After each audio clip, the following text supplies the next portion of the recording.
Stephen Pastis, Looking Up. Chapter 16, Showing Character. One thing you learn about adults after a while is that they never stay put. Put them one place, they go another. Put them here, they go there. And so when Daniel's uncle said he was going away for the day, he apparently didn't mean it. And that meant we had to flee. Because if Daniel's uncle found me over at their house, who knew what would happen? "Follow me," Daniel said, suddenly grabbing me by the hand. And soon we found ourselves in his bedroom, where he swung open his closet door. "Get in," he said. "Your closet?" I answered. "He'll find us for sure."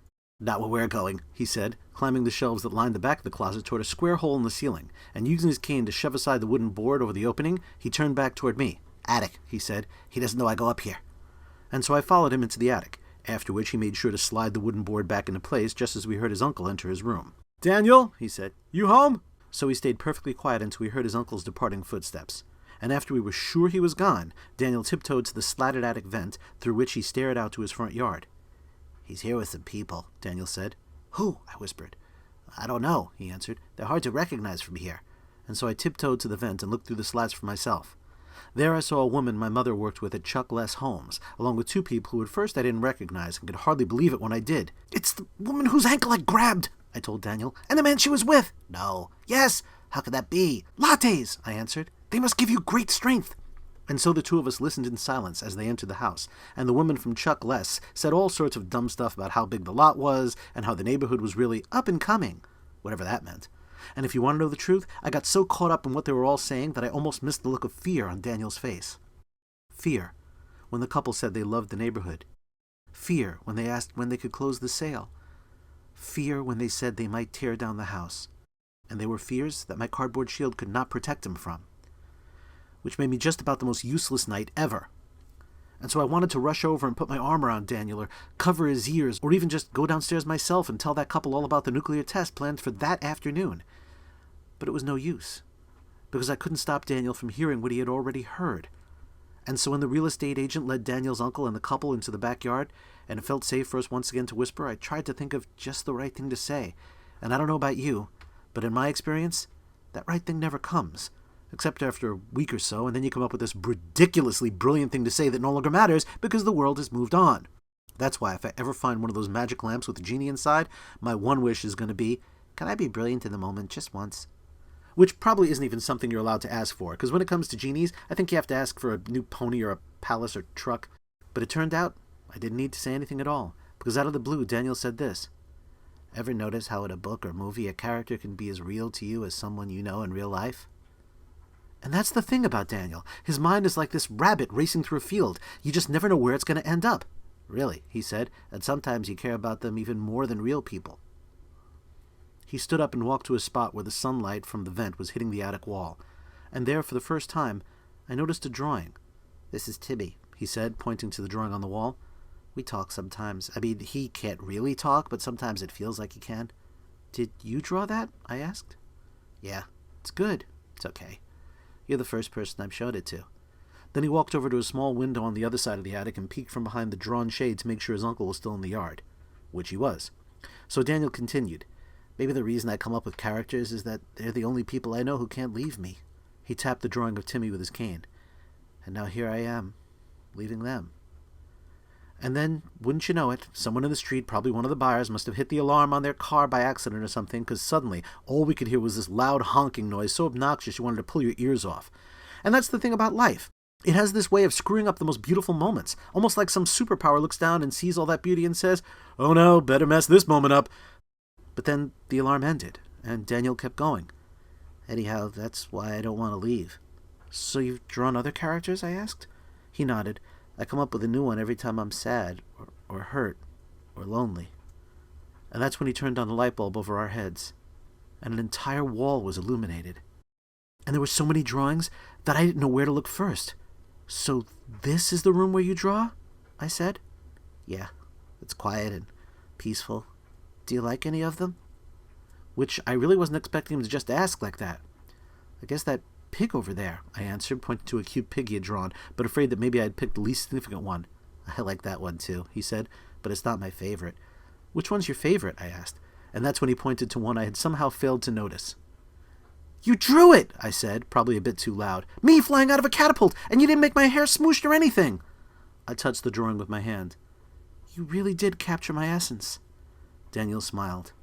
And encouraged by our bonding over the pig, I then uttered something that was so dumb I wanted to just bang my head against the attic wall for the rest of the year, and I mean the whole year. Just stay up in the attic and make that my sole purpose in life. Something like this. Bang, bang, bang. Anyhow, the thing I said was this. "I really liked it when you held my hand." Then he just stared at me. "Huh?" he asked. And right then I knew I was sinking like a lead weight in Dr. Rutherford B. Hayes' aquarium, because it meant Daniel didn't even know what I was talking about. "When we ran out of the kitchen," I said, trying to rescue the little that was left of my waning dignity, "you held my hand." "Oh," he said. Right. And suddenly, desperate and drowning, I tried to rescue myself by changing the subject. "I really like your cane," which didn't go well either, because all he said was, "Why?" Sort of like I said I enjoyed getting struck by lightning. That felt great. "I don't know," I said. "I just think it's sort of beautiful." "Oh," he said. "Oh." Then he grabbed what was left of my burrito and started eating it. Which I thought was a little odd, but I was so relieved to be done talking about canes and hand-holding that I would gladly have fed him that burrito by hand, though I did say, "Not that it matters, but I think that's my burrito." But he shook his head. "This one's mine," he said, showing me the shrimp inside. "Then where's mine?" I asked. "I brought mine up here too." Only it turned out that I hadn't. Instead, I had dropped it onto the closet floor when I was watching Daniel escape into the attic, which, if you think about it, is a pretty odd spot for a burrito to be lying. Which is exactly what his uncle thought. Chapter 17. Don't come around here no more. The worst part about Daniel's uncle finding us was not his discovery of me. It was the discovery of our sign, which we had stupidly left on Daniel's bed, just lying there for anyone to see. All of which was then made worse by the buyers, who apparently told Daniel's uncle everything we had said at the Consumer Information Station, because if there's one thing you can count on from latte sippers, it's a kick in the head when you're down. And we were down. Especially Daniel, who had no choice but to sit there while his uncle yelled. Yelled about how ungrateful Daniel had been. Yelled about how selfish he'd been. Yelled about how deceitful he'd been. Which was bad enough to take, but that wasn't even the toughest part. That occurred when his uncle saw all the drawings in the attic and said there was no way they could sell the house with the kids' scribbles all over the walls, so they were going to have to hire someone to paint over them. And that made my heart just about break into two. And I know there's no excuse for this, given that I'm a knight and we're supposed to be courageous and bold, but when I heard that part, I fled out the front door and never stopped running. Not because I was afraid, but because I didn't want Daniel to see me cry. And I didn't run across the street to my home because there was some small part of me that thought maybe his uncle didn't know where I lived, so instead I just ran down the block, away from their house, away from my house, away from everything. And the most embarrassing part was that I still had my shield, which now seemed just about as useless as me. And let me just say right here, have you ever noticed how, when you're the most scared and helpless, life seems to know it, and it picks just that moment to pounce and make it worse? Well, it's true. Which is why when I ran past the Beefy Bee, I saw this sign out in front. Lot sold. Coming soon. High-tech office solutions. And that made me so sad. I just sat outside at one of the round tables and pouted. And a knight is never supposed to pout at the round table. And I don't mean I pouted a little. I pouted until it got so dark I could barely see my own feet, after which I wandered home, hoping that that same darkness would allow me to slip into my house undetected. Only when I got home, I realized that my mother was at some banquet for her real estate office, so I skipped the pork and beans dinner she had left for me on the kitchen counter and just went straight to my room. Heat for 2 minutes in microwave, because I wasn't hungry. For I knew that by now Daniel's uncle had no doubt called her and spilled the beans and probably the pork, and that when she got home I was going to be in a whole lot of trouble. And Dr. Rutherford B. Hayes wasn't much help either, because he was still sore about being dropped off the roof, which, frankly, I could understand, and that left me with no choice but to go into the closet and be with my rescue piñatas. But even that didn't make me feel better, because as soon as I started talking with them, guess who chimed in? Dr. Rutherford B. Hayes, claiming we were talking too loud and keeping him up. Now, I've talked to my rescue animals about 1 billion times, and my life partner has never once said we talked too loud. So that's how you know he was still upset about the whole roof thing. So I marched right past the aquarium and didn't say a word to him, because I wanted him to know I could be grumpy too. And I went outside and climbed onto the roof and stomped on it extra loud, so he could hear it all the way down in my room. And I did that until I got to the very top, where I sat on the ridge, and heard, "Gosh darn, Baby Bell!" Now, I don't know if there's a list of things you least expect to hear when you're sitting on your roof at night, but if there is, "Gosh darn, Baby Bell!" has to be on it, and it came from somewhere behind me.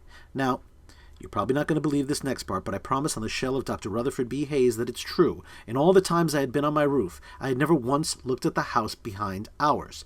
I was just staring out at Daniel's. So for the first time ever, I turned around, and there, in a lawn chair on the roof of her house, was old Lady Trifaldi, who, after her mansion was torn down, must have crossed town and moved into the small house behind ours, upon the roof of which she was now eating cheese. And it was only later that I learned she was not saying Baby Bell, but Baby Bell, a kind of cheese that comes in little round containers, one of which she had dropped, whereupon it promptly rolled all the way to the ground. "Why do the dumb little things have to be round? They should be square. Square things don't roll." Now, I don't know what proper roof etiquette is, but I figured the polite thing to do was pretend I didn't hear, which she made difficult. "What? You don't have an opinion?" "Who, me?" I asked. "Do you see anyone else on these roofs?" Which I didn't. "I don't really know what you're talking about," I answered. "Round cheese! For or against?" she summed up. I don't know. I just came up here to think," which I thought would be the end of the matter, but it wasn't. "Think about what?" she asked. And then I didn't know what to say, though I tried to be polite. "No offense, but—" "Ah!" she cut me off. "Don't say it!" "Don't say what?" "Whatever you're about to say next." Because whenever anyone says no offense, the next thing they say is always offensive. Which was funny, because that was something I always said. And I don't know if it was our bonding over that phrase or just my desperation, but for some reason, I blurted out exactly what I'd been thinking about. "I want to make time move backward." And she said, "Then let me show you how." Chapter 18. Seeing the Light. It was a lot easier getting onto Mrs. Trifaldi's roof than onto mine, and that was because she had a tall ladder set up in her driveway, the bottom of which was surrounded by fallen Baby Bells, of which she had dropped many, and so I brought them to her in a bucket I found in her garage. And I told her how sad I was about everything that had changed, like with the neighborhood and her old house and Punches and the Beefy Bee and Muffins and Sparrow and Daniel. And I told her about Dr. Rutherford B. Hayes and my rescue piñatas and broken windows and the graveyard and nuclear tests and spiky posts and fake birthdays and praying nights and dead dragons and shields and lemonade and addicts and canes and Chuck Les and Timmy and clowns and cafes, and I'm telling you, I told her everything. And when I was done, she said, "Gosh darn, Baby Bell!" Because she had dropped more cheese. "They really need to start making them square," she added. She grabbed another from the bucket. "You know how many times I've seen this neighborhood change?" she asked. I shook my head. "A lot," she said. "At least every dozen years. And how old am I?" "I don't know." "I don't know either," she said. "I was hoping one of us did." She bit into her cheese. "Anyhow, any time things change, I think to myself how much I'd like them to go back how they were." "Me too," I replied. "Cheese?" she asked, holding out a Baby Bell. "No thanks," I answered. "Go ahead," she said. "Cheese makes you wise." So I took it, and promptly dropped it down the roof. "See?" she said. "Stupid things should be square. Square, square, square!" And trying to make the best of a bad situation, I said, "Maybe whoever makes them doesn't intend for them to be eaten on roofs?" "Whose side are you on?" she asked. "They should be square," I replied. "Right," she said. "Anyhow, every time things change, I come up here and stare at those stars over our heads." I looked up at the sky, which was filled with more stars than I had ever seen. "The stars?" I replied. "I don't even like the stars. I'm always afraid they're going to fall on our heads. You just need an umbrella." Which was the same joke my mother had made. Only Mrs. Trifaldi seemed serious. "Anyway," she continued, "you're missing the point. Stars aren't bad, they're good." "What for?" I asked. "To make time go backward. Isn't that what you asked for?" "Yeah, but I don't get it." "Well, there's a chance it only makes sense in my own brain, and that's the same brain that tells me to eat cheese on the roof." "It's good cheese," I answered. "Better if it was square," she said. She took another bite. "Anyhow," she continued, "see that big star right up there?" "Which one?" "The really bright one, right over your head." "Yeah," I said, finally spotting it. "So that light, the light that's hitting your eyeball right this second, is from many years ago." "It is?" "Yeah, well, don't quote me. I'm not an astrologist or astronomist or whatever they're called, but yes, that light is from many years ago, because that's how long it takes the light to reach us. Sometimes 10 years, sometimes 100 years, sometimes even 1,000,000 years. "Really?" "Yep," she said. She took another bite of cheese. "So every time you look up at a star, you're looking at the past," she continued, "right there in front of you." "I didn't know that," I said. "Now you do," she answered. "Helps me to remember that even though things change, the past is still right there with us." And I don't know why. Maybe because we were sharing and all, but I suddenly felt the need to tell her my own philosophy of life. I think all the people we once knew but are now gone all went to some big party and they're all there talking to each other. "You believe that?" "Yes," I answered. "Why?" "Because that's what I believe," she said. "Really?" "Really." "But then for some reason we're never invited," I continued, "or our invitation got lost in the mail or something, so we can't go." "Oh," she said, "that's where we differ." "Why? What do you think?" "I think we get to go." "And see them?" "Yep," she said, "just like we see those stars." She smiled. "The past, always present."